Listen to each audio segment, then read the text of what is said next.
প্রতি সপ্তাহে নতুন নতুন ভূতের গল্প দেখতে সাবস্ক্রাইব করুন বাংলা ভূতের গল্প চ্যানেলটিকে। সেই সাথে বেল আইকন প্রেস করতে ভুলবেন না।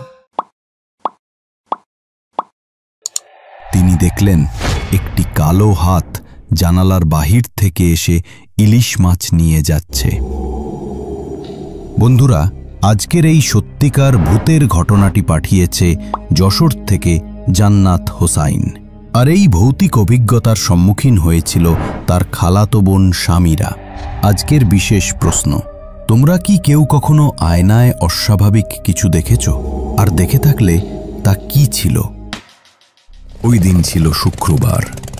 শামিরা তার ঘরে ঘুমিয়েছিল এবং ওই সময় বাসায় আর কেউ ছিল না। তার বাবা মা বিশেষ কাজে বাহিরে গিয়েছিল। হঠাৎ কান্নার শব্দে শামিরার ঘুম ভেঙে যায় এবং বিছানায় বসে দেখে তার মা আয়নার সামনে বসে আছে। কিন্তু যখন সে আয়নায় চেহারা দেখে তখন সে ভীষণ ভয় পায়। বিভৎস এক চেহারা। এবার শামিরা চিৎকার দিয়ে উঠল। এমন সময় তার মা ঘরে এসে উপস্থিত এবং সমস্ত কিছু শুনে তিনি বললেন, আমার মনে হচ্ছে তুমি স্বপ্ন দেখেছ, এমনটা কখনো হয় না।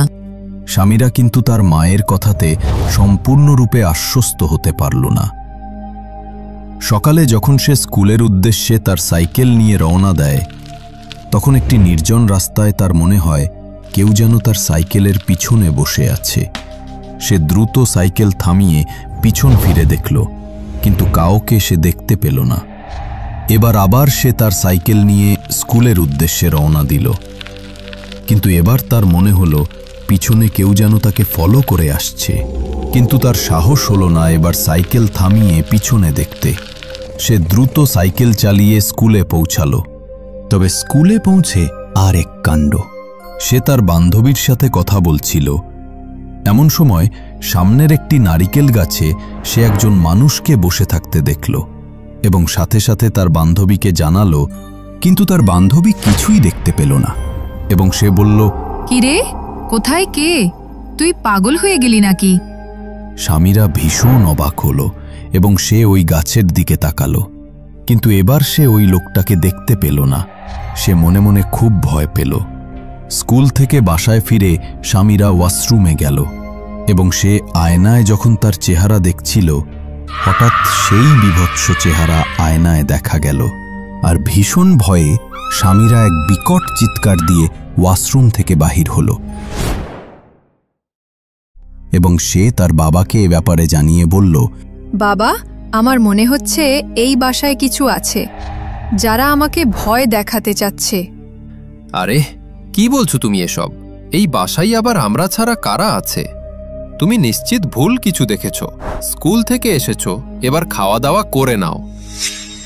বিকেলে শামিরা তার বান্ধবীর বাড়ি যায় এবং সেখান থেকে সে রাত প্রায় 9টার দিকে তার বাড়ির দিকে রওনা দেয়। রাস্তায় হঠাৎ পিছন ফিরতেই সে একজন সাদা কাপড় পরিহিত বৃদ্ধা মহিলাকে দেখতে পেল এবং মহিলাটি ভীষণ রাগী দৃষ্টি নিয়ে শামিরার দিকে তাকিয়েছিল। এবার দ্রুত সামনের দিকে ফিরে তার বাড়ির উদ্দেশ্যে হাঁটা শুরু করল। শামিরা বাসায় ফিরে প্রথমে সে তার বাবা মাকে এ ব্যাপার জানালো। সবকিছু শুনে তার বাবা বলল, দেখো, তুমি এত রাতে আর একা বাহিরে ঘোরাঘুরি করো না। আর এমনিতে ওই রাস্তাটি কিন্তু ভালো না। এলাকায় ওই রাস্তার নামে নানা প্রকার অদ্ভুত কথা শোনা যায়। রাতে খাওয়া দাওয়া শেষ করে শামিরা তার বিছানায় ঘুমিয়ে যায়। রাত তখন প্রায় 3টা বাজে। শামিরার ঘুম ভেঙে যায় এবং সে দেখে তার সামনে একটি মেয়ে তার দিকে তাকিয়ে আছে। শামিরা ভীষণ ভয়ে চিৎকার দেয় এবং কখন যেন সে অজ্ঞান হয়ে যায়। সকালে ঘুম থেকে উঠে রাতের ব্যাপারটি স্বপ্ন বলে তার মনে হয়। স্কুলে যেয়ে সে তার বান্ধবীর সাথে আড্ডা দিচ্ছিল। হঠাৎ তার দৃষ্টি যায় বান্ধবীর পায়ের দিকে। আরে হ্যাঁ, এ তো উল্টা পা। ভয়ে শামিরার মুখ থেকে এক চিৎকার বেরিয়ে আসে। চিৎকার শুনে তার স্কুলের এক শিক্ষক সেখানে এসে উপস্থিত হয় এবং শামিরার কাছ থেকে সবকিছু শুনে তিনি অবাক হন, কারণ ওই দিন শামিরার বান্ধবী স্কুলেই আসেনি। স্কুল থেকে বাসায় ফিরে সামিরার ভীষণ জ্বর আসে। সে বিছানায় একা শুয়েছিল। এমন সময় সে তার ঘরে নূপুরের আওয়াজ পায় এবং সে দ্রুত চোখ বন্ধ করে ফেলে আর দোয়া পাঠ করতে থাকে। কিছু পরে সেই নূপুরের শব্দ থেমে যায়। এবার সামিরার বাবা বাড়ির মালিকের সাথে এসব অস্বাভাবিক ব্যাপার নিয়ে আলোচনা করেন। তিনি জানান এই বাড়িতে নাকি একটি মেয়ের আত্মা আছে। সামিরার বাবা ভীষণ ভয় পেয়ে যান এবং তারা ওই বাসা পরিবর্তন করে, কিন্তু তাতে তাদের সমস্যার সমাধান হয় না। এই বাসাতেও তাদের সাথে অলৌকিক ব্যাপার ঘটতে থাকে। এবার তিনি একজন হুজুরকে ডেকে নিয়ে আসেন। তিনি দোয়া দুরদ পড়ে বাড়িটিকে বন্ধ করে দিয়ে যান।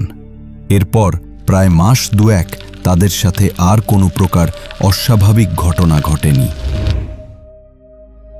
ওই দিন সামিরা স্কুলে ও তার বাবা অফিসে ছিল। ওই সময় তার মা বাসায় ইলিশ মাছ রান্না শেষ করে পাশের ঘরে যায় এবং যখন তিনি আবার রান্নাঘরে ফিরে আসেন, তিনি দেখলেন একটি কালো হাত জানালার বাহির থেকে এসে ইলিশ মাছ নিয়ে যাচ্ছে। তিনি ভীষণ ভয় পেলেন এবং রান্নাঘর থেকে দ্রুত চলে গেলেন। এর 2 দিন পর সামিরা শিক্ষা সফরে যাওয়ার জন্য তার বান্ধবীর সাথে রওনা হয়। আর ওই দিন তার বান্ধবীর চোখ ছিল ভীষণ লাল। পথে তার সাথে দেখা হয় এক হুজুরের। তিনি সামিরাকে একপাশে নিয়ে জিজ্ঞাসা করে, তোমার সাথের মেয়েটাকে? ও তো আমার বান্ধবী, কিন্তু এ কথা কেন জিজ্ঞাসা করছেন? তুমি এত সময় যে মেয়েটার সাথে হাঁটছিলে সে তোমার বান্ধবী নয়, সে একটা জিন। তুমি ওই মেয়েটির পায়ের দিকে তাকাও, দেখো সেখানে কোনো পা নেই। সামিরা দ্রুত তার বান্ধবীর পায়ের দিকে তাকালো এবং দেখল আসলেই কোনো পা নেই। সে ভীষণ ভয় পেল এবং দ্রুত তার বাড়ির দিকে দৌড় শুরু করল।